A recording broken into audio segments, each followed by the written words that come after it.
సంబంధాలు ఒక బంధం మనల్నందరినీ ఒక్కటిగా కలిపి ఉంచుతుంది.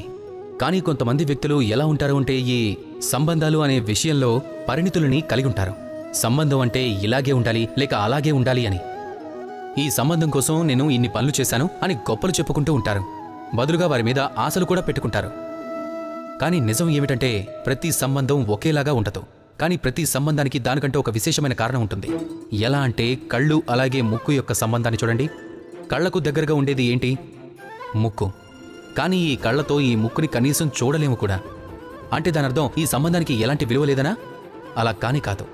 అదేవిధంగా ఎవరైనా ఒక వ్యక్తి తన భావాలను వ్యక్తం చేయలేకపోతే లేదా తెలుపలేకపోతే లేదా అర్థమయ్యేలా చెప్పలేకపోతే దాని అర్థం ఇది కాదు కదా, మీకు ఆ వ్యక్తికి ఉన్న సంబంధం అర్థం లేనిది అని. అలా కానే కాదు. అచ్చం కళ్లకు ముక్కుకు మధ్య ఉన్న సంబంధంలాగానే మన జీవితంలో మనవాళ్లతో మనకున్న సంబంధం ఉంటుంది.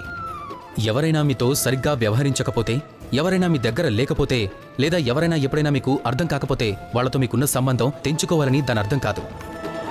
అర్థం చేసుకోండి మీ జీవితంలో వారి ప్రాముఖ్యత ఏమిటి అన్నది, అలాగే వారి జీవితంలో మీ ప్రాధాన్యత ఏమిటన్నది. ఆ సంబంధాన్ని నిలబెట్టుకోవటం నేర్చుకోండి.